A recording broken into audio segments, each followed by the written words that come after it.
So I've been sitting here for about 3 hours editing this very lengthy video. I just got done doing a major repair on this Onan 5500 generator where the rubber coupler had split and it no longer generated any power. And there really wasn't any really good videos on this job doing it. The fella from Colorado came by, and out in Colorado they quoted him $1,800 to do this job. So we dug into it, got it all finished, and I'm sitting here trying to figure out how to name this. I was trying to struggle with the title of this video because it's more than just doing a coupler and a belt. We did the coupler, the belt. We had a fuel filter leak, which is a common issue. It needs to be addressed and replaced. I'll talk about that. We changed ignition coils. I show about how to do some work on the carburetor to keep the surging go from starting, or to prevent carburetor surging and keep you from buying a $450 carburetor. We talked about that. We insulated the area around the generator so it'll be quieter. I'll show you some tools we used here. So let me just kind of fast forward through this, and it'll kind of remind me. Pull up another video here. There it is, on that 5500. I'm just going to fast forward here and point out some of the cool stuff we got into. Because if you got a 5500, I think you'll enjoy this video and learn something from it, because it's more like an Onan service school than just any one topic, because we address so many different things. But there's the armature. It was not spinning properly because the coupler had stripped out. Right there I show taking it completely out, and we unhooking everything step by step. And there's the fuel leak. Back up a little bit if you saw that filter. And I may have missed it. Anyway, you may have seen it there. We discovered the fuel filter was leaking as soon as we started removing it, which is a fire hazard that needs to be addressed. And of course we got all the bolts out, luckily, and just used a regular floor jack. It had a little adapter plate on it that helped. We was able to remove the generator safely, got it onto the ground. In hindsight, I would probably use something different if I ever do this project again, and I probably will. I'll get me a better jack. There it is. We got it into the house or into the garage here, and started tearing it apart and getting into it, taking all the wires loose. Heat shield muffler and tips on how to get all that apart. Had a couple bolts break off we had to deal with. There's all the bolts, and of course we put everything back in torque spec. There's the coils we changed out. Getting that idler in there is kind of a burger. Getting that torsion, what's it called? Idler, torsion spring, idler, something like that. There's that rubber coupler that split and that came apart on us, and it was a real burger. We had some bolts strip off. We had to deal with that and get those bolts out, but we got to overcome that. And what else we had here? Gave it a good cleaning because we had some oil. I believe we talked about some oil residue. I believe that oily residue turned out being we had a fuel leak, and I think the fuel was mixing with a little bit of oil. Whenever you change oil, sometimes you get a little mess, and the two was getting down underneath the plate and making for a huge mess under there. So we thought we had a pan gasket leaking, but I don't think we did. And oh yeah, I want to point out something here. I went through troubleshooting the starter. So if you have because I had the cover off, we could easily see everything.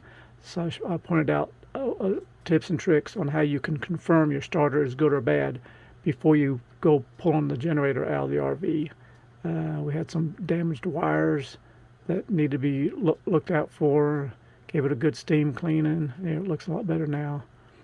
Showed those idlers after this thing had a little over 1,000 hours on it, and the idlers were about wore out. And what else did we point out here? There it is, trying to get all that back together properly. Getting the cover back on it, getting it all tilted back down in there. I think here's we didn't talk about the fuel filter, that thing that there's leaking. You want to eliminate that fuel filter if you have that on there, and I'll show you how to do that properly so you don't have any leaks. That was the startup. I was showing the leak. The special clamps I like to use so you don't have any more leaks. And we did the valve adjustment, and his valves are amazingly out of whack. Tips on how to get access and crank the engine over when you need to confirm if you got a belt broke or not. There's the valve adjustment. Blah, blah, blah, blah, blah.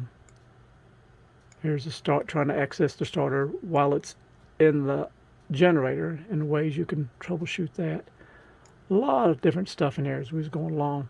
Something else I need to point out is pretty important here is I came across this other video, and I hate to call someone out, but I have to let you know about this.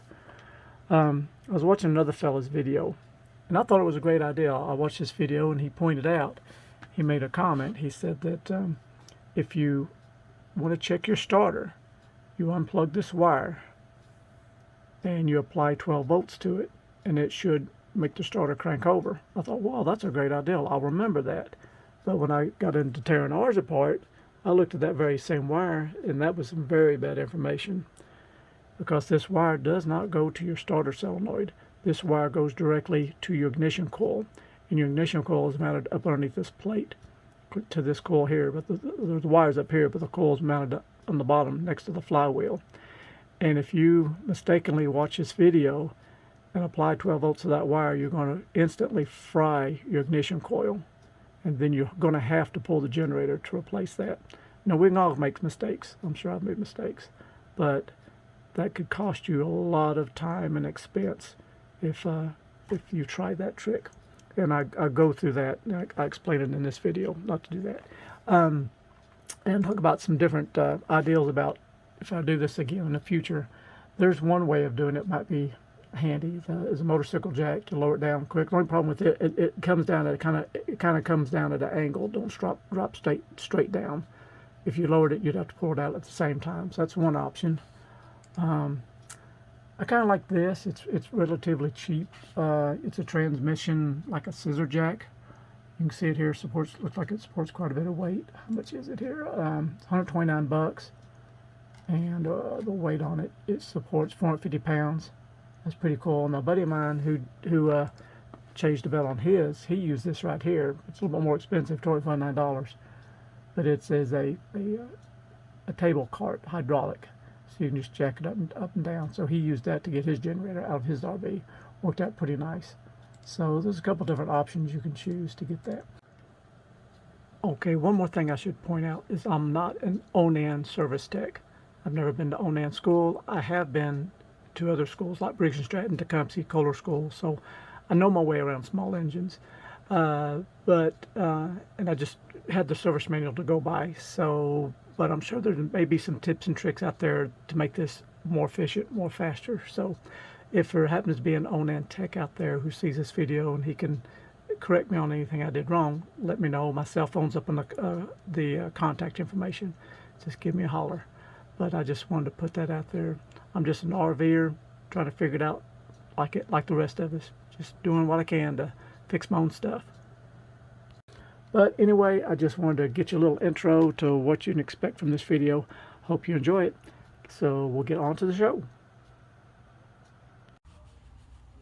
Well, today we have a new adventure, and something I haven't tackled before is dropping the generator out of an RV. This is a Winnebago, 2003 Winnebago Adventurer. A buddy of mine drove in from Colorado, and what's happening with this is the armature's not spinning up. It makes a weird sound, like when you shut it down. You can see the engine stops, but you hear the armature still spinning a little bit. So we suspect that the rubber coupler belt, something's slipping. We won't know until we drop the generator and get it all apart and find out exactly. So I'm going to start digging around and see what we're going to get into with this project. Oh, and I think the hours is about 1,000 hours on this unit too. Oh, by the way, here's the model number of this Onan that we're working on. 5.5. Spec B. This is from a Winnebago from 2003. Okay, so just to show you what I'm doing, I've just removed a 10mm bolt from my brushes here. We'll pull this out, and you'll see the slip rings, which is attached to the armature. And we'll give it a crank, and you'll notice, I think you'll be able to see, it doesn't turn at the same speed that the engine turns. Let's see if you can detect that same way. All right, let's get my start button. Let's give it a try.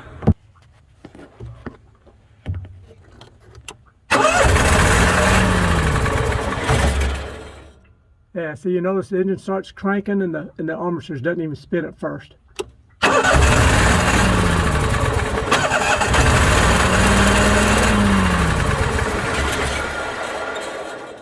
Yes, that armature shouldn't be freewheeling that way. So we know we found a problem. We know we just got to fix it.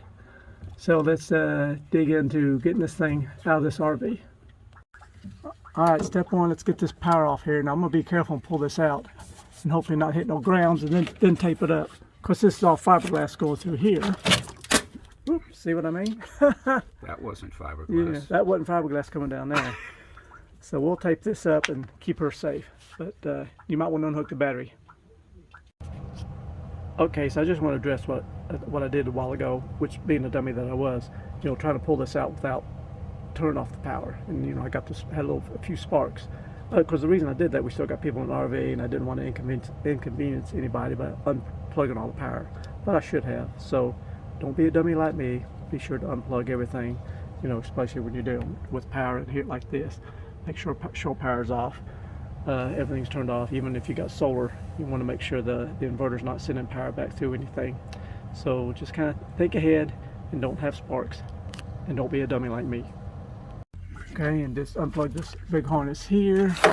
Get that through out of the way. And no sparks that time. That was nice. You can see we did tape this up here. Got that took care of.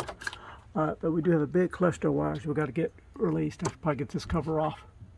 Alright, 10mm bolt here. We're going to get this cover off and out of the way. Try to get those wires loose. Alright, in order to get this connector loose here, you want to lift up on the tab on the very back side right here. That plug gets that out of the way. So now we're trying to get our large wires loose so we can get the wires that go to our transfer switch. So let me show you what we're trying to achieve at the moment. We're trying to get all these wires loose here. It looks like we have what I would call two hots here, two circuits. These two black wires, one with a stripe. I took a picture of it so I know which one goes where. And then down in there, we see where my socket is. We've got truckloads of neutrals and grounds all going to one spot. So I'm gonna get those loose and hopefully we can snake those wires right off the bat. All right, so we've had a little bit of change of strategy because these wires do not want to pull through. So we're just gonna go right next door and take the wires loose here at the transfer switch. But make sure all your power stuff is off too. And if you have an inverter, turn your inverter off because you could backfeed and get yourself a shock. I want to point out something to you here. It's just 4 10mm nuts. Takes this cover loose. And earlier when we was priming, I didn't catch it on video. Now we've got the wires unhooked. But fuel was, you still see it a little wet right here. Fuel was leaking out around this seam. So we're going to eliminate this. And the newer models of these Onan generators, I believe they've eliminated the fuel filter sitting here on the carburetor, because that's a source of a fire. If you get a leak here and that thing's running, and that fuel gets all over this hot engine. So we're going to eliminate this fuel filter and just have an inline filter down below, and we'll just put us a barb fitting on it. So that's something we're going to make an upgrade. So if you got an Onan generator and you got this, if you got that type of filter, you might want to change it out, put a barb fitting on it like we're going to do. Alright, you see we got our wires loose now. Just trying to pull it through. It's been a little contrary. Don't want to come. It hit. So with a little tugging, we was able to get the wire pulled loose. Got that out of here. Right there they are. One thing we got, that fuel line. I think we got everything we need disconnected now. Just undid the fuel line here and got it plugged off. And now we work on these big large bolts on the side of the generator. And see if those won't loosen up for us. Okay, next, 1/2 inch deep well socket, loosen up your clamp. Take the tailpipe loose. Get that out of the way. There you go. Now, I'm going to stop right the there. side here, it's 14, the sun is bright. There we go. So we got 4 of these 14mm socket. I done cracked all 4 loose. So we got that done. Now sometimes they can be a burger to get loose where got the steel bolts going in this aluminum housing. They can corrode over the years, but we got them loose. And it's about time to get the jack over here and try to get a plan to catch this thing as it comes out. That's probably going to be interesting, but we'll get it figured out. Alright, you see we got the both bolts out on one side. I've only got one bolt left holding it. So I'm about to loosen it up. I'm going to loosen it up. You just got that one in the front? Yeah, I just got one bolt left. We'll loosen it up, and then hopefully it'll stay balanced on the crazy rig we got here. Well, we should be good within this. A little sketchy, but it should work. We'll just bring it down slowly. We're out now. Well, that's out. You can feel this thing is Right, a little bit of weight forward, so we're a little far I'll back. try to break the jack loose a little Bring bit. it slow. Ever so slowly. Step by step. Inch by inch. Okay, stop. All right. Okay, now we need to pull out more Roll because we're forward. hitting the back. Okay, roll forward. Okay, there we go. A little Let's go more. down some more. Okay, let's hold up for a second. Oh, look at that, they even put my name on the top. How nice. Okay, Pull forward. pull forward. Okay, let's let it down. Oh, look at that. That's man. just, look at that. Oh man. That's like a, oh, jeez. Okay. Oops. How easy is this? Okay, right, so now. now the fun sets in. Okay, so we're going so- to turn the camera off for this. Yeah, we may have to jack it up, put a little something under here, and bring it down in bites. Yeah, we got to get Well, the jack out yeah. so that we can But we're get it out. Actually, we can use the yeah. truck jacks to jack it up So a little bit too. we haven't been at this about an hour. We've already getting her out. No problem. Okay, see what we've done. We've got milk crates now. We're pulling this out. We're gonna go for another bite. Okay, Like so what? now let's Leave go that one up in with there. those, yeah, because we want that base. Let's go in a little more too. And actually, hang on. Just a little bit so I have more to grab on here. Oh, keep in mind if you're gonna jack this up. Remember, most of the weight is kind of off center. You got mostly muffler over here, no weight. So don't go center. Go a little bit more to the Center left. is really from here to here. Yeah. The actual motor part of it. Okay, let's go up. All right. Okay. All right. There's the milk crates. Now we're going to be too short. So, Okay, we can turn the milk crates the other way. Get another bite. yeah, that's only gonna. We need to come down more. Where we could get rid of those. Okay. Good. All right. All right, we're there. All right. Okay. Let's go a little bit.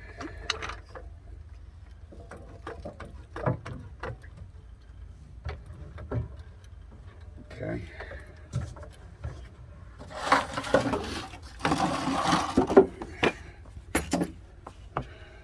Now, how low can we go now? Let's go down. Let's see if Take we it off. can clear it. Okay, stop. Pull it out a little bit. I'm all the way. Let me go all the way down. There we go. Okay. There we are. Now will it roll out by chance? We're that lucky. Woohoo! Okay, stop right there. I'll get the hand truck. Okay. You want to steady it as I pull it out. Make sure you don't go sideways. Roll her out, baby. Roll it out. Sweet. All right. Now we'll get the hand truck. We'll hook to it and pull it to the garage. Okay. So all we need now is a T30 Torx bit.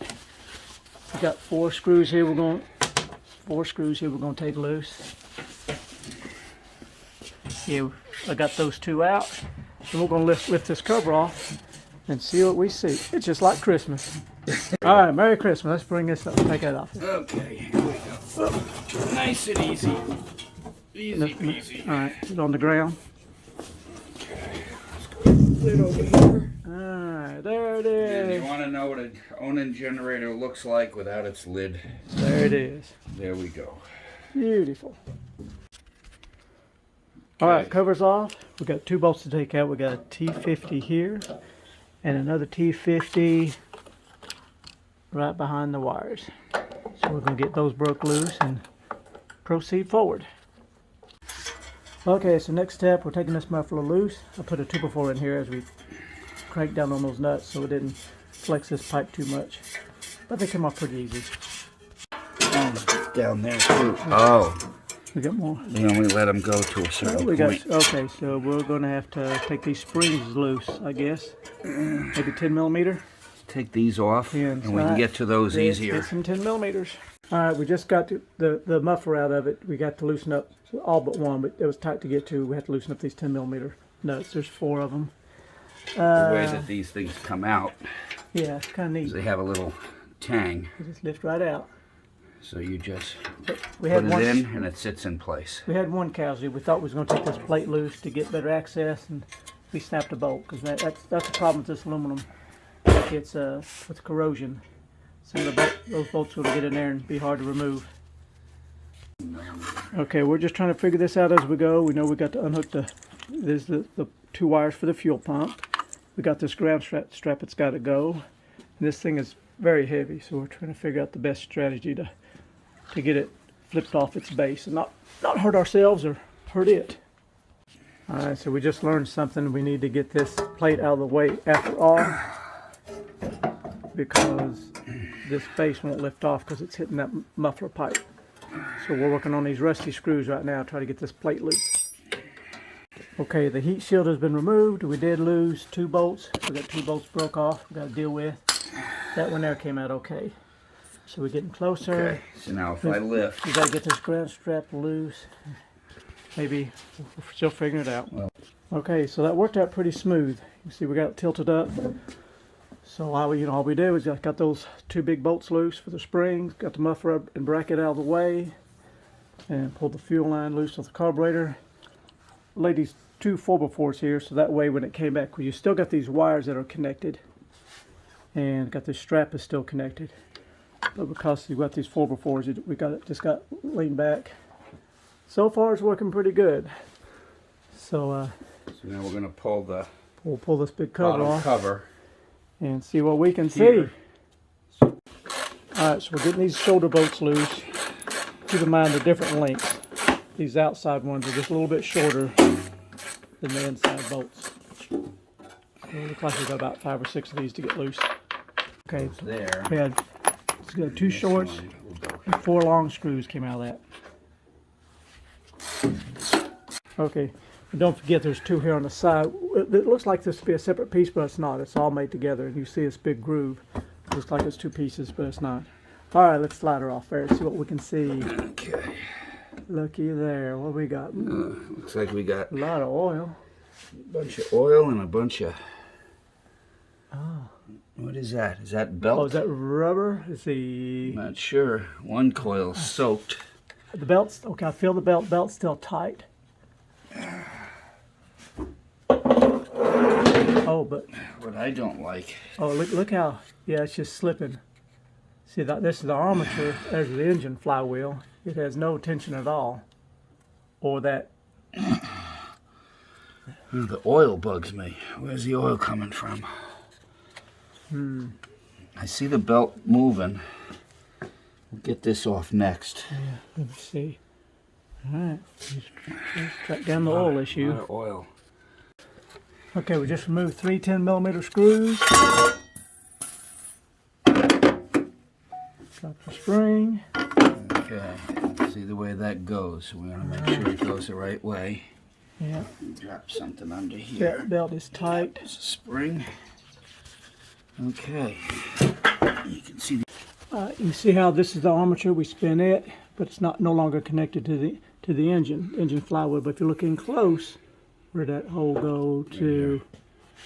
Can you see it in there? I can't see the light. We turn on the flashlight here. There we go. Now we can see it. You got a flashlight? All right, now look.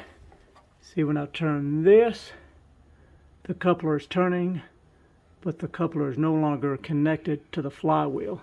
Which you'll see once we get this removed. It's probably all stripped out. That's our assumption, but I think we're right. Okay. That was going to be too. So before we pull the flywheel, we remove the coils. It just takes a 8mm socket on that. 3/4 socket easily broke loose with a 1/2 inch impact. Now we got to locate us a puller, and see if we can't get some jaws in here and get this flywheel loose. Let me show you what we just did. It was amazingly easy. I can't believe it. Thought we was going to have a puller, but I didn't have a puller that would fit it. So I put 2 pry bars on it, and he added a little pressure. I just gave it a good whap, and it popped right off. 3, and there we go. So just a little pressure, a little left tap, and the flywheel has come loose. So we got lucky on that one. Okay, and here's trouble. That is been our problem right there. It's separated. So that'll mess up your day right there. So, all right, so let's dissect this thing. You see the belt after 20 years really looks good, surprisingly.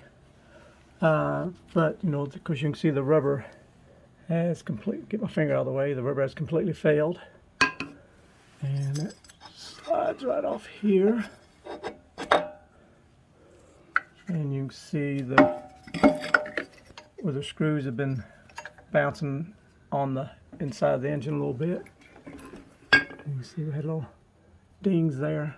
And I remember when I was at Onan show one time, I asked them how often we're supposed to change these belts, and they said they're designed to last the life of the machine. I don't know what that means, but you know, after 20 years, I'm really surprised how good this belt looks.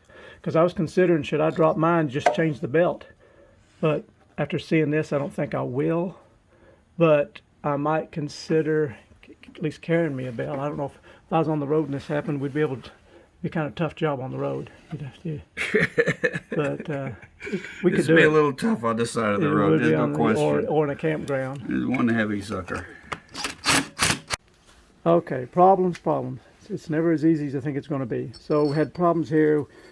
We got 2 out, then 2 would not come out. The stud was spinning inside the backside of the rubber. No way to get a hold of it. So we dug into it, took a grinder to it. Big grinder here. Took that grinder, got it thin enough. Once we did that, we was able to take a punch and punch it through. So here's the threads. But we still got to do the same thing to the other side. So we'll kind of show you as we go along. So we're going to have to dig out the rubber, find the little spot here, grind it down, punch it out. So we'll show you for this screw. Yeah, we got that one there. We still got to get that one out. So we'll show you how we do that. Okay, so we're going to do a different strategy. Instead of grinding this time to get it thinner, we're just going to try to punch it first.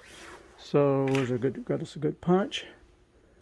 We're going to get right in the center of it, give it a left tap, and see if we can't punch it through.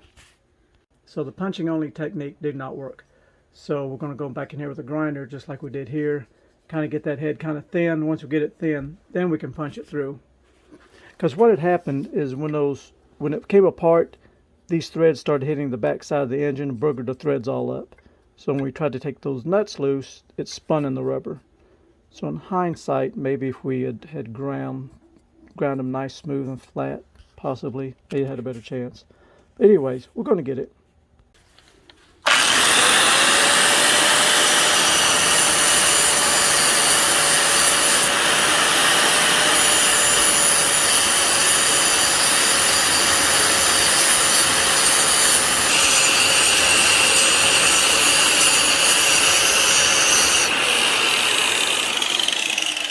Probably almost grab it and yank it out the other side. Yeah, it takes quite a bit getting through that other metal plate before we can punch it. All right, now we're got action. We're all recording. Good punch here. All right, we finally got down deep enough, and we see if we should be able. Let's get it good and flat. There we go.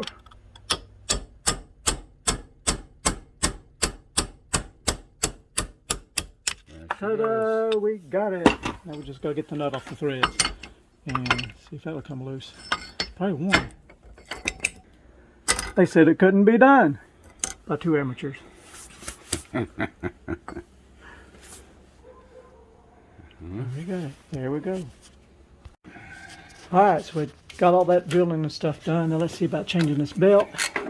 Just a 9/16 socket on the tensioner.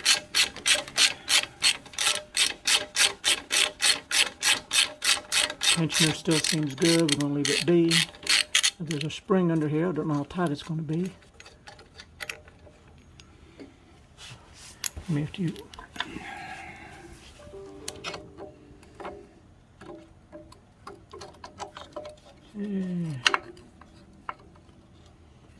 That's weird. There we went. was up inside there. Okay. Oh, I see. Okay, so you got to start it, wind it up, wind it up, yeah, round it up. And we need to put a little dab of grease on here too as we put it back together. So we'll get all this cleaned up first, get our new belt, and reassemble.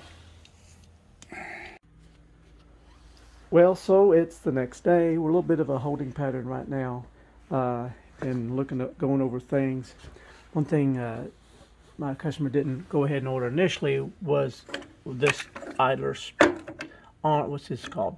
Tensioner assembly, which the spring is fine, but that bearing's a little bit more noisier than we want it to be.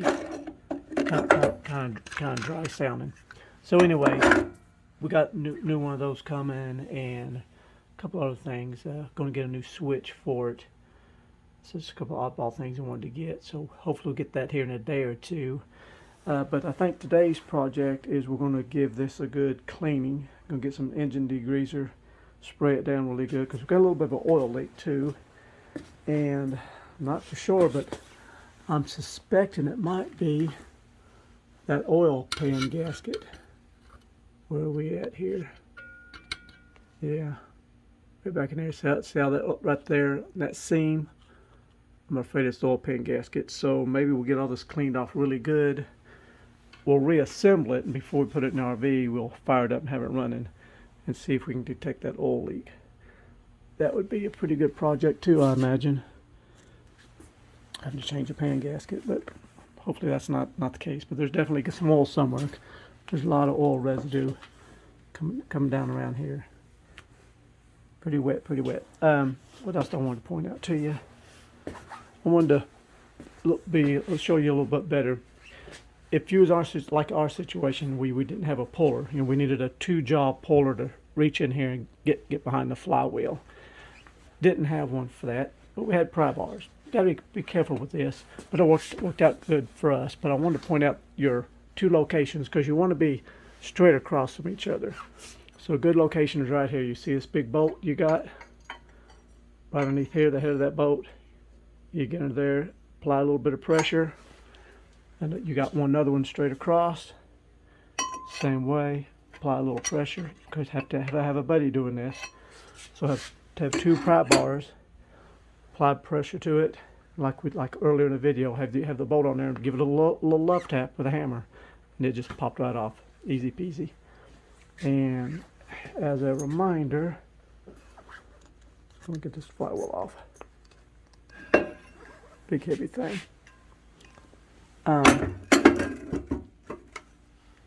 As a reminder, when you put this back on, make sure this is good and dry. You know, some people want to lubricate these things for some reason. You don't want that. You want to make sure it's good and dry.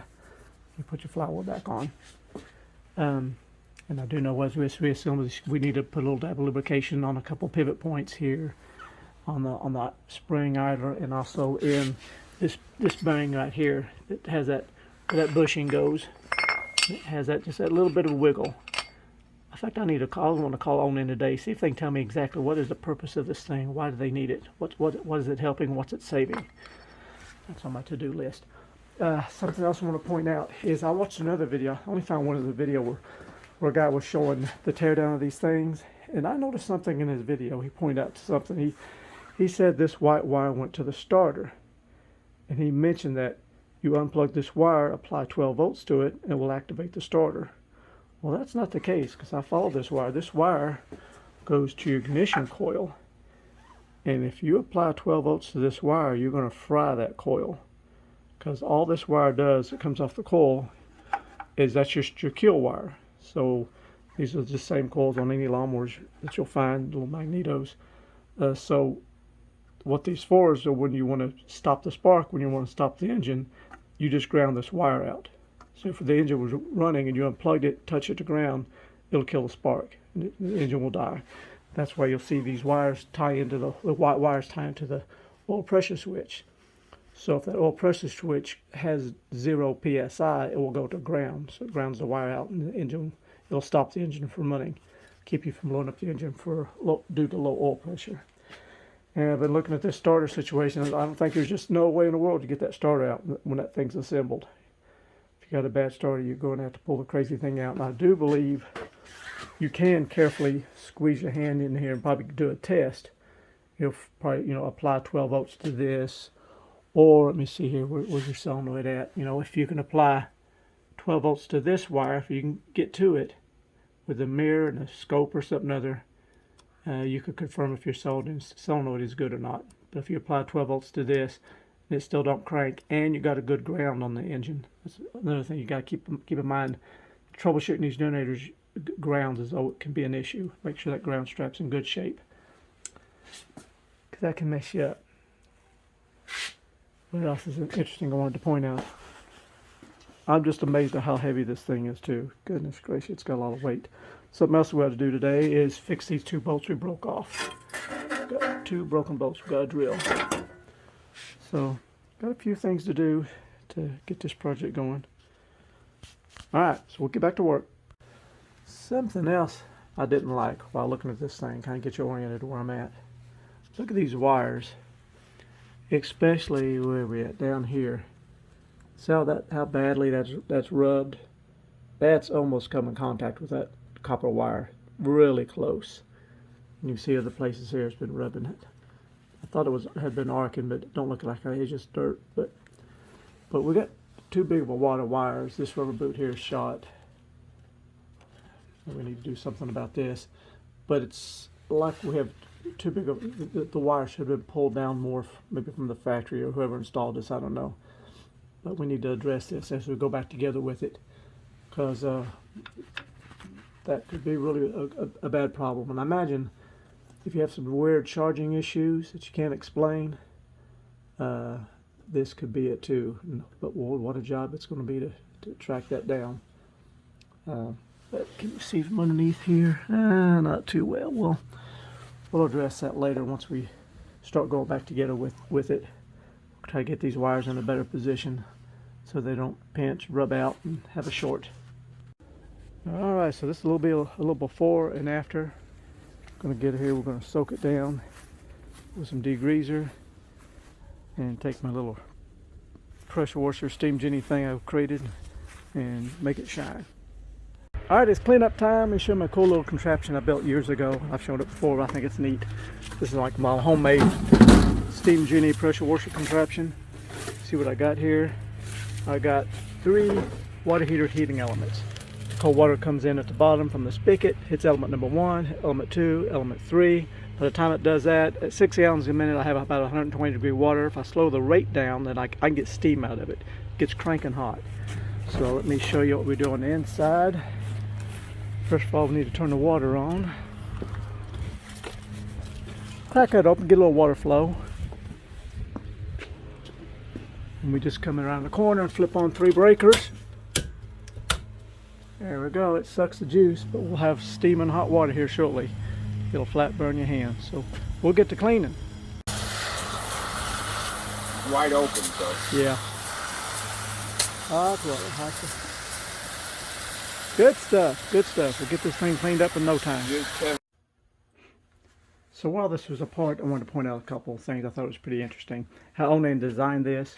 If you notice, the engine pulley that mounts under the flywheel is larger diameter than the alternator or generator pulley here. So because most generators you see on like any kind of engine, this part is bolted directly to the crankshaft, and it's always spinning at 3,600 RPMs. 3,600 RPMs get you around 60 hertz, 120 volts. So, of course, it was kind of smart on Onan's part. If they'd made the pulleys both the same size, then they'd have to run the engine at 3,600 RPM. But because they made the engine pulley a little bit larger, they can lower the engine RPM to 2,800. So, getting us a little bit better fuel economy. I like that. And this is pretty cool. I like how this is made and how it's lasted. For 20 years that thing has flexed and vibrated and never failed. I'd like to know the manufacturing process, how they made this crazy thing. That flex joint on that exhaust pipe. Thought that was quite interesting. So we got our new idler tension assembly, and here's the old one with all that racket. Now the new one. Quiet. That's what you want. Nice, new, fresh bearing. That's a bearing that's got 20 years on it and 1,000 hours. Getting a little dry, just a little dry. But we'll put it all in new now. So it's time to attach the coupler, rubber coupler, to the pulley and fly. And I've looked up the specs. These torque up to 5 foot-pounds.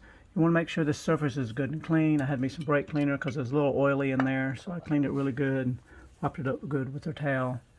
So we'll get a nice flat surface. Because we don't want no problems, don't want nothing vibrating. Got that down. And same way with this, all nice and shiny, nothing in the way. But also more importantly is check those pulleys really good, those grooves. Because if you've had a belt failure, you could have bits and pieces of belt wedged in there. If you don't catch it, it's going to cause vibration and probably early failure of your new belt. In fact, a little wire brush like this is really good. You go in there and shine it up really good. Get any kind of crud out of there. So you make sure you got a really good connection between your belt and your pulley. So you don't want to get carried away. Just a little dab of grease, just a thin layer. Because this, remember this, when this is running, this thing's got a little bit of wiggle to it. So we want to keep that little bit of grease on there. Wipe off the little excess. Now I just got to torque those nuts up to 5 foot-pounds. I may have mentioned this is the first time I've done this project, so I'm just going by the book. We're putting these here at 5 foot-pounds. You can see how it has a little bit of a pivot.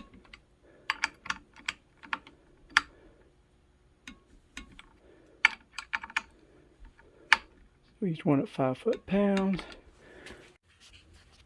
Well, it's reassembly time for this idler tension pulley, and the manual doesn't say exactly about how much grease to use or to use grease, but when I took it apart I could see some greasy residue, so I just put a little bit in here because it's got to do a lot of pivoting. There's a lot of pressure on that, and then you can also looks like some old grease down in here, what's left of it.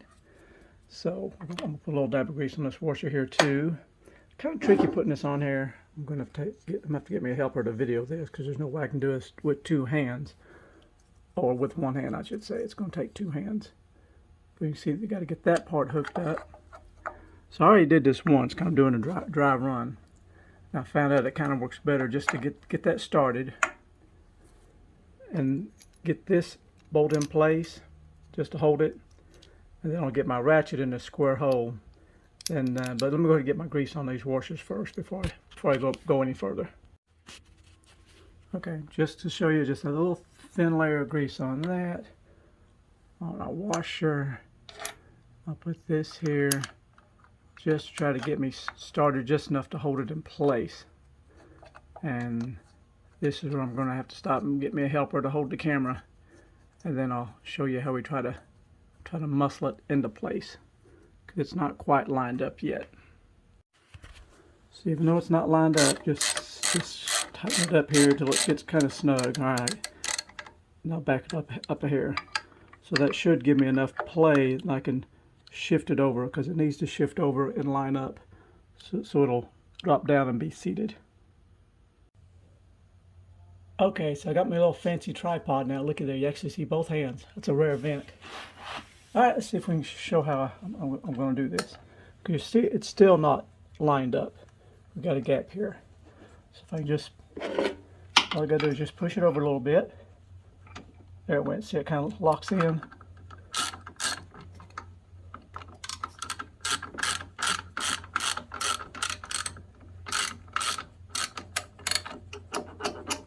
Just doing its thing.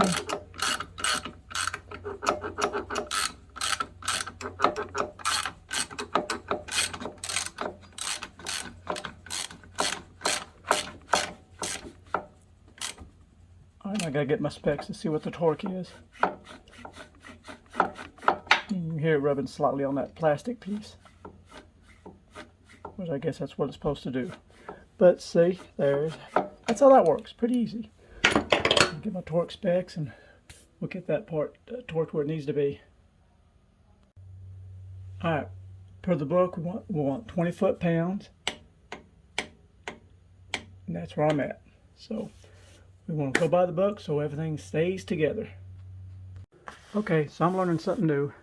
I should have put the belt on first, because I have to loosen this nut up to give myself a little bit of a gap to thread the belt through. And maybe it might be a better idea, I don't know, to put the tensioner on last.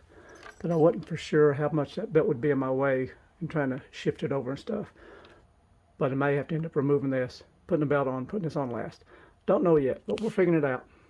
And as a tip, make sure this is clean and dry. The crankshaft taper and the flywheel also. You know, sometimes I've seen people think you need to put oil or something on it. You do not. You want it perfectly dry. Alright, I don't know how long this is going to take, but we're going to try to get this belt on here. This one shot. I don't know if it's going to work or not. We're going to try. So I'm going to try to put the belt around the generator first. Okay, this tensioner arm. Going to kind of get it started. Line up the hole. I got a little dab of grease on there earlier.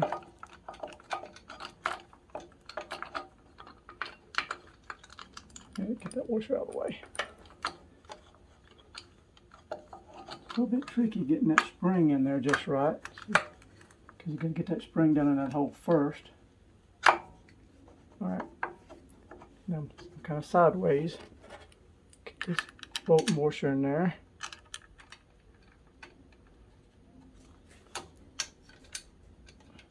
Shift it over enough just to get it started. Alright, I'm going to start snugging it down, at the same time push over.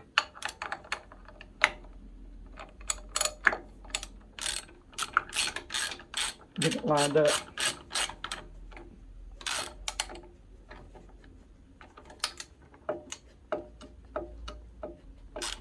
There, okay, there it went. Kind of push over and until it lines up. Okay, now it's working good.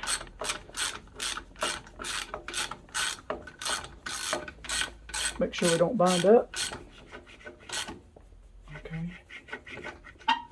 Doing good. That torques up to 20 foot-pounds. Now here's going to be the tricky part, is getting this pulley belt on there at the same time. So we're going to have to try to get the tension off of it.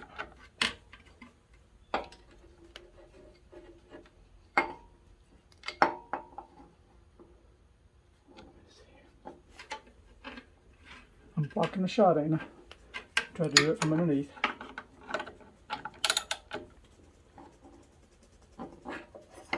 Okay. That kind of works. Alright, now, can I get that, can I push up on this and put the flywheel on at the same time? At the same time, keeping tension. I need a third hand. That's not going to quite work, is it? Unless...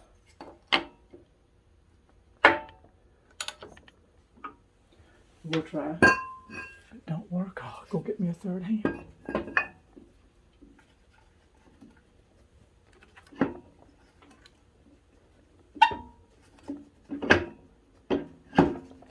Huh. Imagine that. It actually worked. Alright, now I gotta get my pulleys lined up. Or my hub studs lined up. Okay, there we go. Now getting really close. I just got to get these studs to come out just a little bit further. How can I do that? Oh, I found an easy way. Just put your hand under here, finger up here, and you can lift up on it, and then I can get the nuts started on there. There we go. It's starting to look like a generator now. So, remember we torqued these up to 5 foot-pounds, that one to 20, so I'll finish that up. Let me stop the video now. Alright, got you torqued up. And where'd my other torque wrench go? And the 10mm socket. That's 1/2 inch, by the way. Now, I may have to hold this still or not. Okay. Yeah, 5 pounds is not much. Especially when you got a long handle like this. Alright. Got that done. Now we just got to get the flywheel torqued up. The next step. Okay, now Now we'll to the point of torquing up the flywheel. It torques up to 60 foot-pounds. So I've got me a flywheel strap here. Comes around, holds it good and tight. There's a big old heavy boss here I can kind of rest it against. And just put my torque wrench on there. Got her set to 60 foot-pounds, and I've already, you can see I've already done it. So just so you know, we are torqued to 60 foot-pounds. So flywheel's not going to be coming off, hopefully. All right, we're just getting closer, ain't we? Step by step, inch by inch. So I guess this is a good point to rotate everything, make sure everything's smooth, quiet, nothing's rubbing. The belt's tracking good.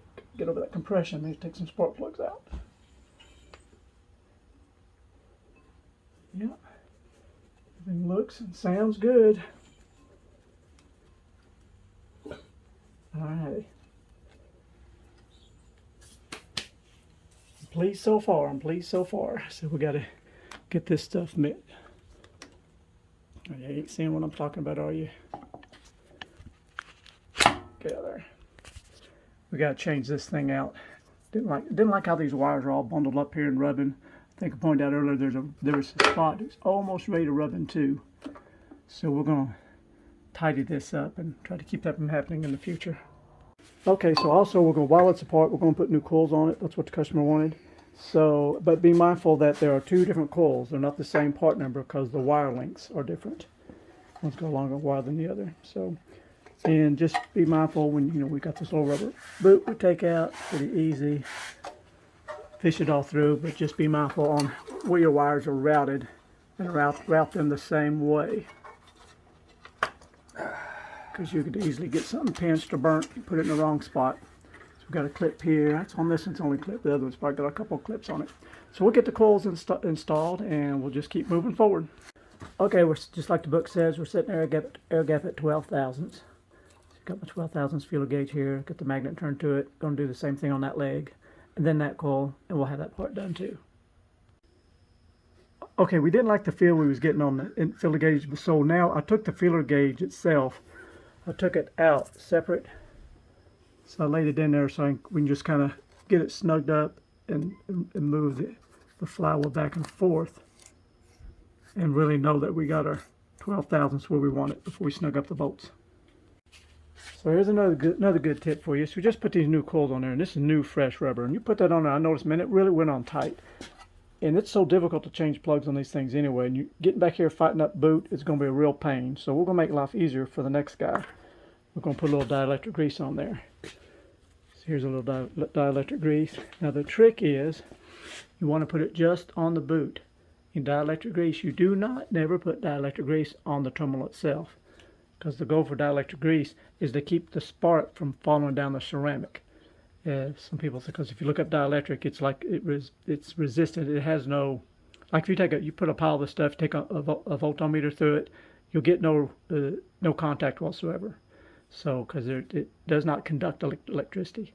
It's like an anti-conductor if you want to look at it that way. So I'm just going to put a little dab up in here, just like that, one-handedly. And so that way it'll go down smooth on that ceramic and it'll come off a little bit easier the next time the plugs get changed. Okay, another tip, whenever you're putting the spark plug boots on, listen for the click. See if you can hear it. Get the camera in view. There you go. Nice snap. That's what you want. So we got rid of that big dog knot they had down here. And as we put this together, we'll pull it down so that we know nothing's getting kinked and wadded up. Alright, we're about to put this big cover back on, but before you do, make sure you don't forget this part here. That could be easily done. You don't want any leftover parts, because that's your connection for your air filter. It draws air through it from underneath. So, let's see how that's going to look.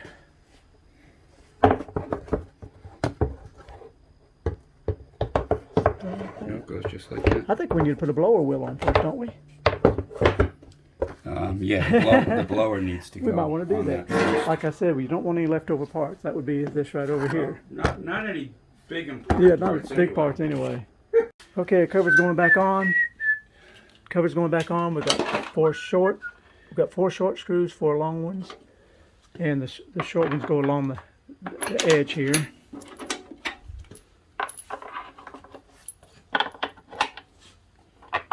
There's your short ones. Then we got the long ones. 1, 2, 3, 4. All right, those look like they torque up to 8 foot-pounds. Okay, attempt number 1 to roll this thing in here. Make sure you got your springs all in place, your little rubber pieces and springs. We got 4 springs here. We've got our wires in good shape. We'll have to pull on that once we get it down. Make sure it's not kinked. Springs for the mufflers. So undoubtedly these are going to fall over, so we're going to have to lift it. Oh yeah, we may have to. Yeah, we probably will. All right. Let's see. Do we need to put a foot under the roller? I got my foot under the back here. My foot in it.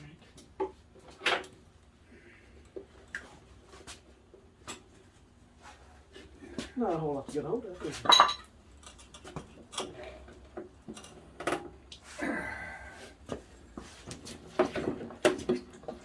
Okay. That's pretty close, right? Getting there. Yeah, we're a little high. But, oh, okay, we're not even over there. That's right.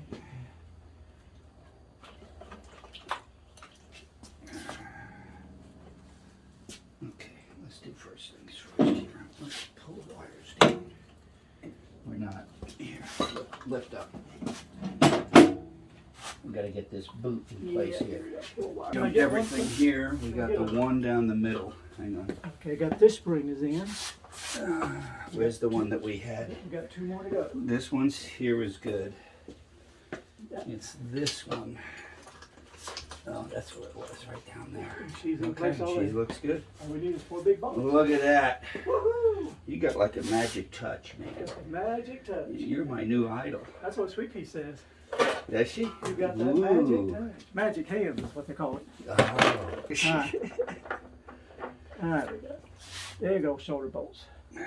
Now, And this, by the way, these are the only 2 screws that hold the generator to the base unit. Can she they see me? There should be. Oh, that's right. There's the other one. Just once those are They tightened just down, sit there. the 2 short springs are just locked in place. Yep. What was that? T50. Yeah, it was a 50 Torx, I believe. 50 Torx bit. Okay, ratchet. Extension.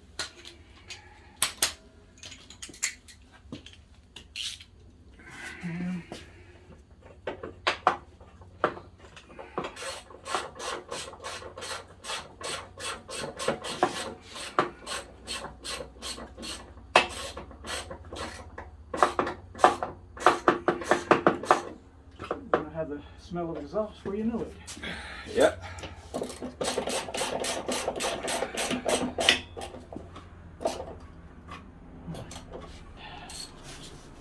Good deal. I think we need one of these.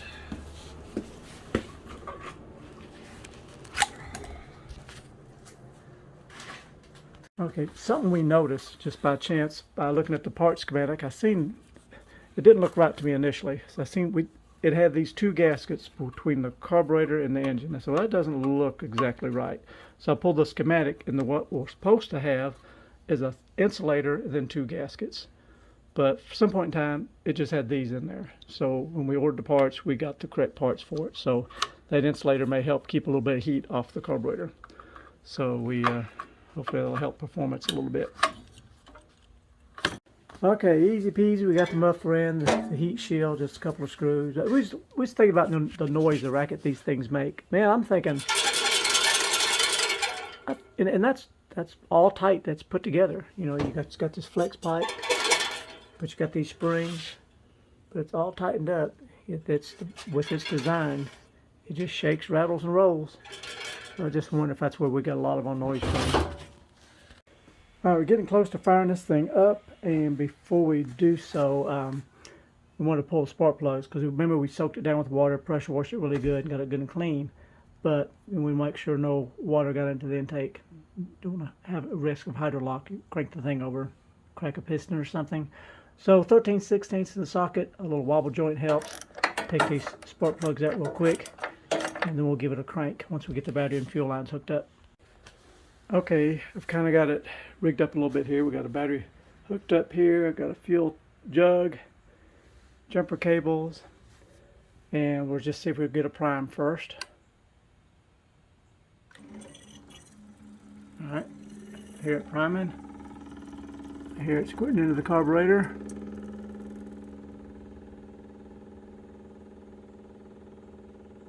Alright. We may have some water in the carburetor with all that cleaning we did. Just see, now we got the plugs at them, just see if it'll crank over.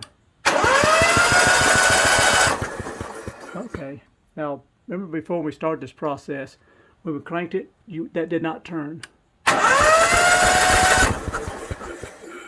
Now it turns like it's supposed to. Alright, everything's cranking over good, so now we'll put the spark plugs in and maybe see if it won't start. Alright, test number 1.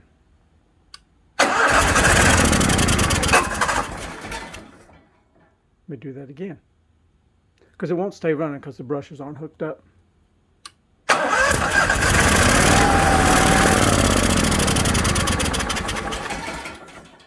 Alright, a little smoky. I guess we can put the brushes in now and see if we can't keep it running. Alright, we got us the fan running, try to suck this smoke out, because it's going to be pretty smoky because we had it tilted up on its side every which way. Probably filled the valve, PVC valve full of oil. It's really going to smoke bad at first. Uh-oh, what's this? Okay, let's see if this thing will fire up and continue to run.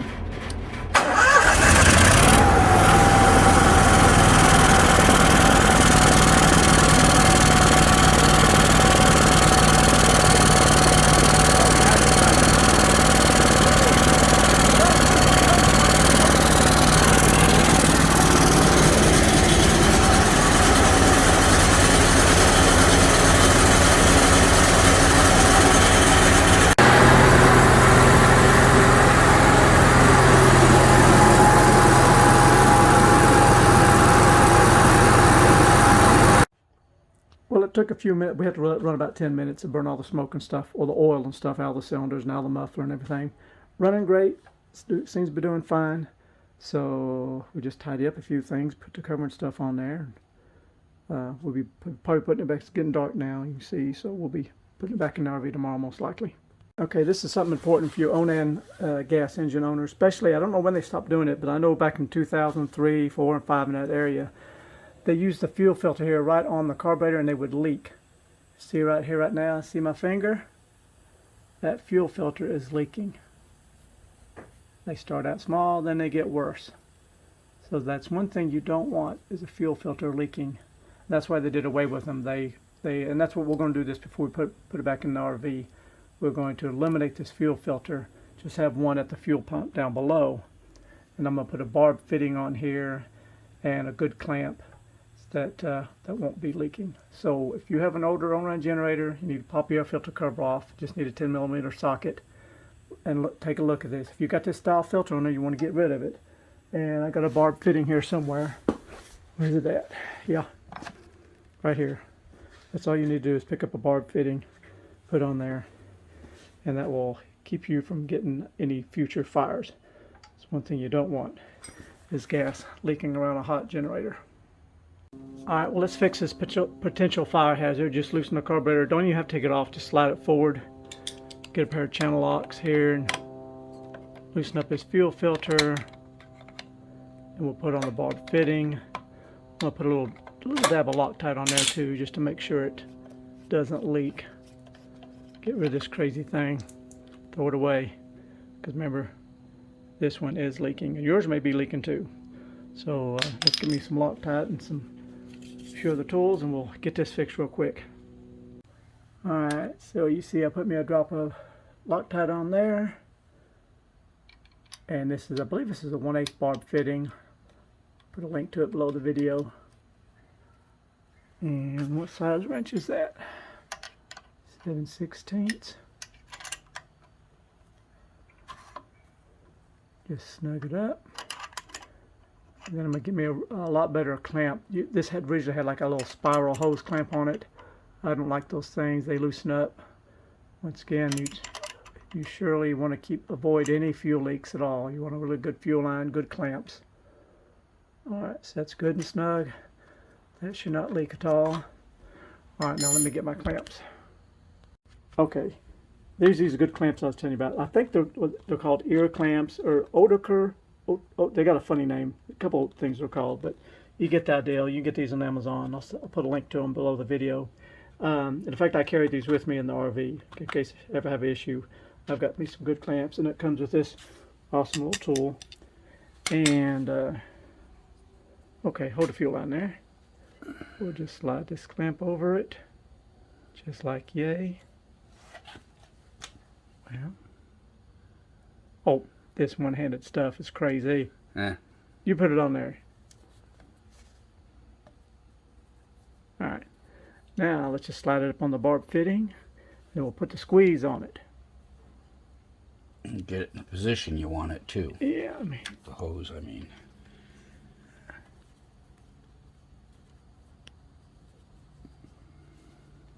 That way we want it. A little more over, I think.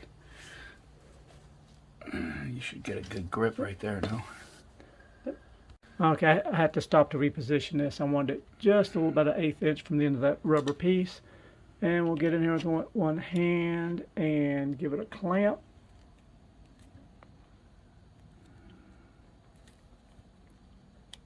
All right, I heard a click. Now that should be good and tight. And we'll tighten the carburetor back up, start it. What I'm doing here, I'm just putting, where those goes. Show you what I've done so I can run it without having the air filter on it. I've just slid me some 5/16 nuts on here to make a spacer. And then I put my nuts on there so that way I can run it and I can see everything. Because once I get all this cover on there, you can't see what's going on.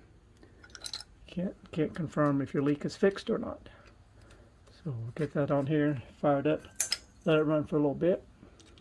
Changing oil on a few things and before we put it back in the motorhome. Noisy, come out here. Okay, let's make sure we don't have a fuel leak. We'll hit the primer button. Let's see what we got here. I hear it pumping. And they say you should almost not hear it.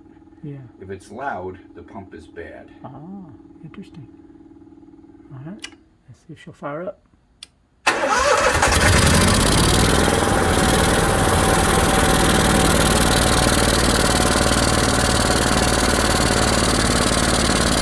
Okay, while running this thing, it kind of sounds a little bit lean. You can tell it's starving for fuel just a little bit. So I'm going to show you how you can make this a non-adjustable carburetor an adjustable carburetor. If you carefully pry this plastic piece off, because that's like a limit for you. It limits it from, there it goes. Just got to be careful and slow, pull straight out.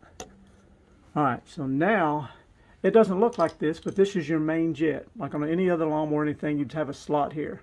Because we don't have a slot, but we can put a scratch in it. If you have a Dremel tool, you can make your own slot. What I want to do, I just want to open this up. I'm going to give it about a full turn and see if it doesn't make it a little bit richer. Because over the years, the fuel evaporates out of these bowls and the varnish leaves every jet just a little bit smaller until you get leaner and leaner and you start to surge. So I'm going to see if this won't make it sound a little bit better. All right, I wanted to point out to you, remember how those wires were all twisted and zip tied and made them into a mess? Okay, now you can see they come down nice and straight. They're not twisted sideways, rubbing stuff they're not supposed to rub. They run straight up into this box up in here. And actually, we're going to go to Lowe's tomorrow, get some of this more conduit. It's stiff as a board. Because when we first got into this had already snapped off, and you could see about that much of the wires exposed. So we're going to get all that tidied up and fixed up too. Alright, well this video is going to be on how to test to see if your Onan starter is faulty or not. Because you want to make sure it's bad before you go pulling this thing apart. So because we got it out of the RV, I'm going to show you what you need to test and a couple of ways you go about doing it. See, like right now, we go to start, nothing's happening. You hear the fuel pump come on, but the starter's not cranking over. Now what's supposed to happen is when you push this button, this little wire receives 12 volts. At that same time, we also need to have a good 12 volts here. So what you'd probably have to do, if you have like those little endoscopes that you can hook up to your phone, you could fish that endoscope up through here, because remember that normally that big cover's on here and you're very limited on space. So one way, you know, if you got little skinny arms like this, you can come in like here and do some feeling, testing, looking. Another way is coming up from the bottom. You have this area here is notched out, so that might be easier. I might, once we get this put together in RV tomorrow, I might try that and add it to this video. But the two things we need to confirm. So first thing you want to confirm is make sure you got a good solid 12 volts going to the starter. All right, so that lights up, we've got good 12 volts. Now if you don't have 12 volts, then you want to make sure you absolutely got a good ground. Because if you lose ground, this ground strap here fails. Or if the engine's mounted in rubber, or the whole thing's mounted in rubber and there's a bad ground strap, if you don't have ground, that's going to be the same thing. You're not going to have a starter that's going to work. But more importantly, we want to make sure is when we hit the start button, push the start button now. So when he pushes the start button, it lights up. You hear the fuel pump. He's going to do it again. It has a little bit of a delay. Push and hold. There it goes. It's like a 2-second delay. All right, so that way, if we see that, if you see power in this wire, then you know the solenoid's receiving power. And if you're receiving a good solid 12 volts here, then that starter should engage and start. If it doesn't, then you know you got a bad starter. You got to pull the crazy generator out of the RV. Of course, there's another trick, a little sketchy. Let's see here, screwdriver. If you get in here and cross, you'll get that. That's another way to engage it. Because only at least that way you know the starter turns. See, you'll notice the starter turns, but it's not engaging, because it's the solenoid's job to push the gear down into the flywheel. So you could, if you get this action and you are receiving 12 volts and it still won't work, then you just got a bad solenoid. But doesn't, either way, you still gonna have to take the crazy thing, drop the generator to get it out, because there's just not enough room any other way to get this big starter out. So we'll also see about testing options once it's back in the RV, try to come up through this hole and see if we can access these wires. But I thought seeing this was a part. If you think you got a bad Onan generator starter, this would be a good tip for you to understand what's going on and what to look for, because you're kind of blind and in the dark. Once all this cover is back on here, you just can't see hardly any of that stuff. Till tomorrow. Okay, still thinking about how to test this starter or to confirm it's bad. Possibilities. Another way, I think, because I'm going to do this again when we're out in the RV, but I wanted to show you before we get this cover on here. So if you come up from underneath, from the muffler, I'm thinking you can get up in here maybe, just like this. See what I'm doing, how it's got that cut out for you. You can reach in here and get this wire off, pull it to the side, get a test light on it or a voltometer, and when you push the start button, remember we should see 12 volts on this. If we got 12 volts on this wire and 12 volts on this, it should work. If it doesn't, then you know the starter is at fault. So that is something we'll try again tomorrow once we get it installed in the RV. There we go. Interesting. I want to address something else. I think I may have mentioned there's always the slim possibility you may think you got a bad starter. Maybe you hit the start button and all you get is maybe a click, but the engine doesn't rotate, doesn't turn. There's always a slim possibility the engine is actually locked up, seized up. You may have a big hole in the back where you threw a rod. So the engine is actually locked up tight as a drum. So what's happening is the starter has tried to start and it's wedged itself into the starter bit. The Bendix has wedged itself into the flywheel. So it can't rotate. So every time you push the button, it maybe just clicks. So I'm trying to figure out how you could confirm that. One way you could do it is by taking your extension and ratchet 5/8 socket. You could come up through the bottom, and there's a cap on the very bottom side, opposite side of this. Well, actually the cap's right here. This plastic plug, you take that out, put your socket up in there, and you can manually rotate the engine over. because you'll be able to, the armature should probably still rotate, and you can pull a valve cover off, I guess, to make sure the rocker arms are moving when you do this.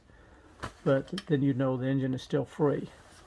That's probably pretty rare, but just something to keep in mind.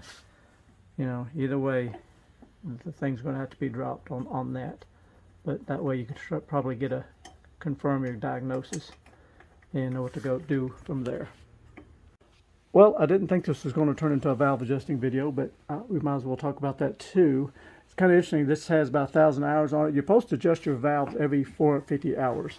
And sometimes you can kind of tell if you've been around engines, but you can kind of get it's kind of noisy, loud, clacky sound, kind of a high-pitched rattle. And we already took a feeler gauge to it.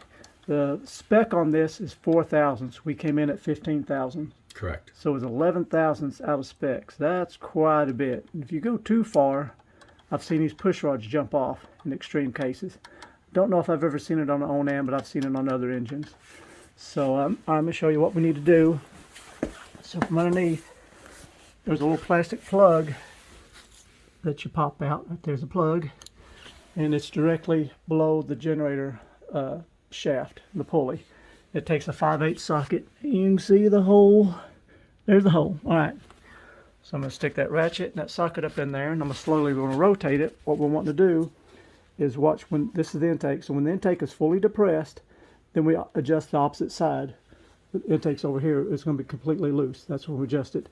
Then same way when we keep cranking around, when the exhaust is fully depressed, then we adjust the exhaust on the other side, and then vice versa. Do the same thing to the other side, then do this. So just kind of let's show you on one here. It's pretty simple. My socket under here.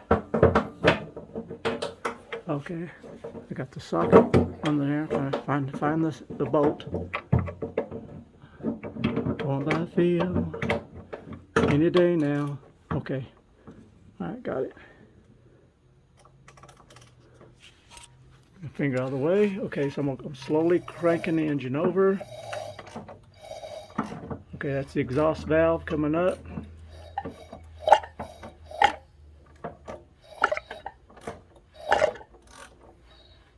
Making some funny noises, ain't we? Alright.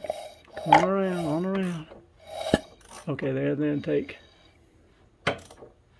Okay, there's the intakes all the way down. Alright, so now at this point, now if the intake is depressed, at this point we know the intake on the opposite side is completely loose. Now at this point, this is where we want to adjust it to get our 4 thousandths clearance. So let me get turned around here and we'll do that. Okay, so we've did the adjustment, and you can see we just got a slight bit of drag. That's 4 thousandths. See the 4 thousandths on the feeler gauge? That's what we want. And because we didn't video that, but I kind of show you. So what you got to kind of, this takes a 14 millimeter and a 10.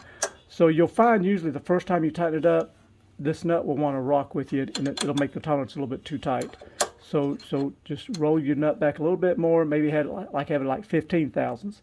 And then when you tighten up the 10 millimeter nut, when it jams, it should take you back down to 14. Be just right. So you may have to play this. That'd be 4 thousandths. Did I say 15? 14. 14. Yeah, we don't want 14 thousandths. We want 4 thousandths. I should have said sometimes if you get it set about 5, and then when you tighten it up, it'll roll just a little bit and take it back down to 4. But like I showed you, we got a just right setting here. Whoops. Just got a slight bit of drag. 4 thousandths. That's what we're looking for. And we just do the same thing on the other 3, and we'll have the valves adjusted. And I did do a separate video on this years ago. It's on my channel here somewhere, but you can search for it on my Onan section. Alright, let me show you something here. This just happened to us. It's kind of rare, but it can really mess your day up. What happened is when we broke it loose, we broke loose the stud here. That nut came loose instead of the. So when you break these loose, probably make sure you got a really good 14 millimeter wrench. Hold this nut still as you break this one loose. And it'll probably be a good idea, while you're in here, just make sure that's good and snug. So will a deep well fit that? Is that a 10? Probably not. Oh, is it? No, it's not a 10. All right, let's see what size this is. More like a 13. Tricks. Okay, so we got a 13 millimeter socket, and now we're going to snug that up. and we be in good shape.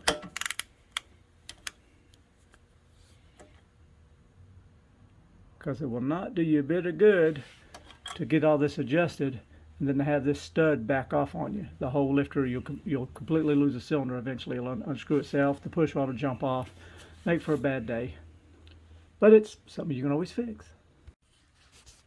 So let me add a little bit more information about adjusting valves. Because I got to thinking, I remember adjusting valves on our Onan 5500 many years ago. In fact, it was 6 years ago. So I went back to my maintenance manual here to find out what I did. And in fact, I made a video of it.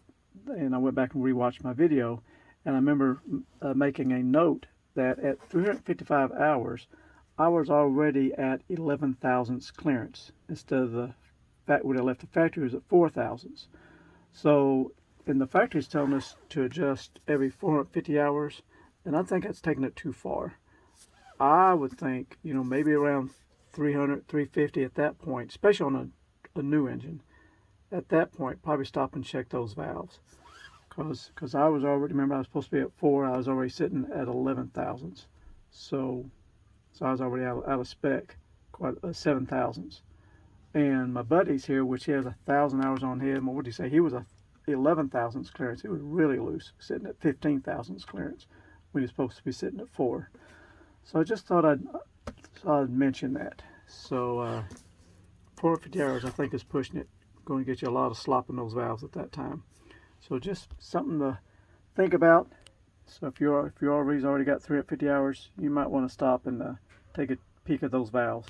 And probably go ahead and order you some new gaskets before you pull those valve covers off, because they really get stuck on there and they usually tear when they come off. I can't do this. Okay, now something else we're going to do, a part of this Onan project where we got the Onan generator out. We're putting this insulation in here. This is the same stuff I used on last week's video with the evaporator box, the air conditioner on the RV, in order to get a lot better cold air out of it.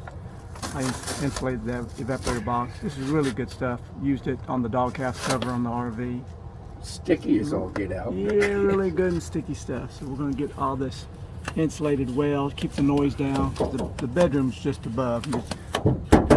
That metal tin just resonates all that noise from the generator. So we're going to try to make it a little bit more quieter.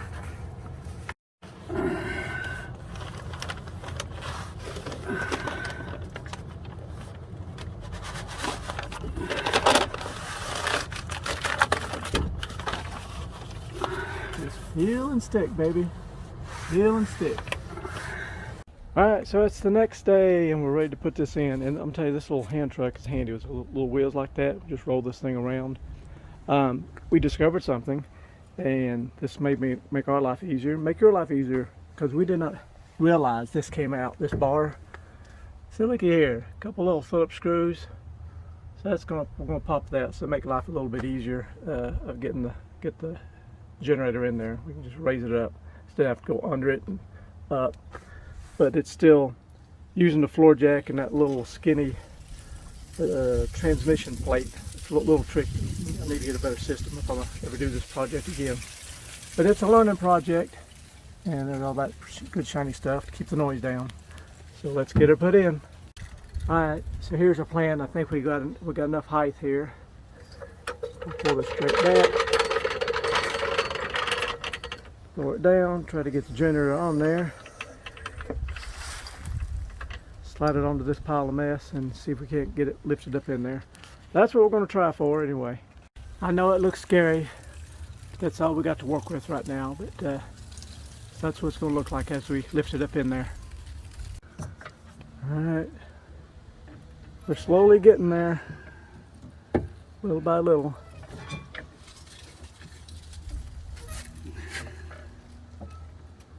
So we better get both 4 hands on this. Alright, just to show, we got the 2 front bolts in right now, just not tightened up all the way. So now all we gotta do is bring up the back till the holes line up. We're pretty close. It's amazing, just 4 bolts hold all that 300 pounds in the chassis. Okay, those bolts are in. This hole's still a little bit low. Raise it up just a hair. A little bit more. All right, let me see if I can get my bolt in there now. Pretty close. Got it lined up. Now where'd that ratchet go? Oh, here it is.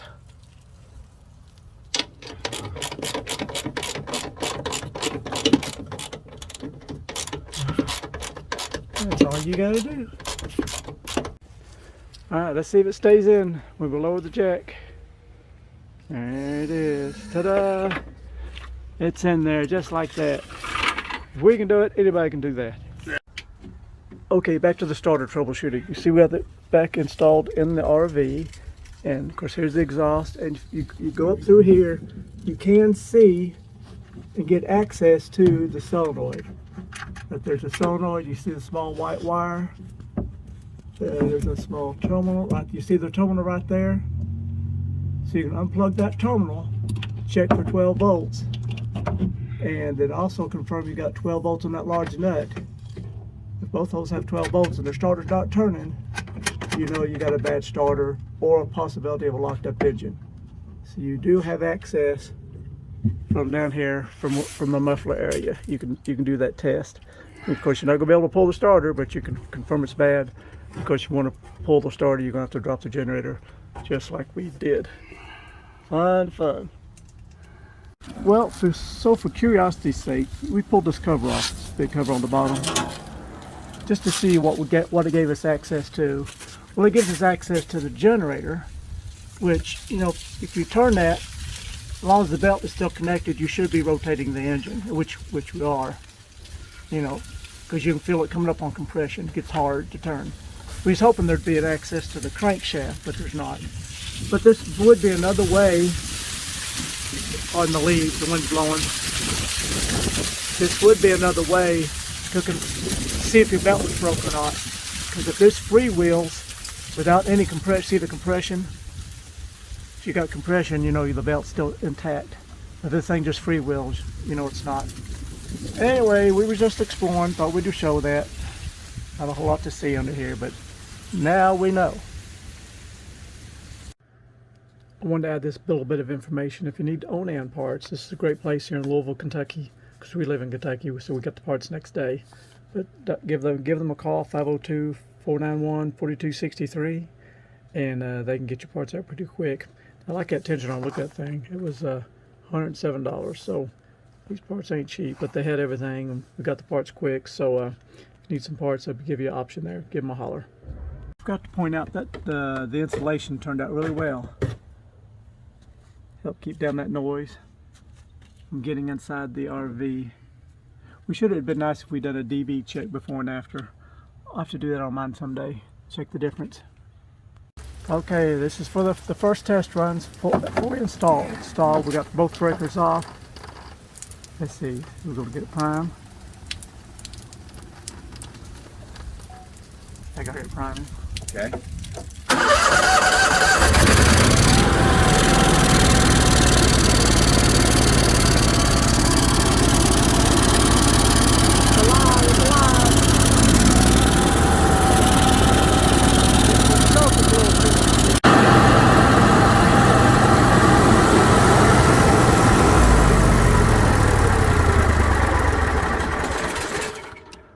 Well, we ran this thing a good 3 hours. It's running great. No smoke. Remember, it smoked like a freight train when we first fired it up with everything. Everything had been turned upside down on its end. But everything's running smooth now. I learned quite a bit. First time I've dug into one of these. Hope you learned a few things too. And when your Onan generator breaks down, maybe you can just fix it yourself. Save yourself a bunch of money. I don't know if I mentioned this or not, but he got a quote from Onan to put in the belt and that rubber coupler. It was going to be $1,800 labor from Onan Service Center. So you could save yourself a bunch of money if you with a little effort and do it yourself. Anyways, thanks again for watching. Have a blessed day. See you. Bye.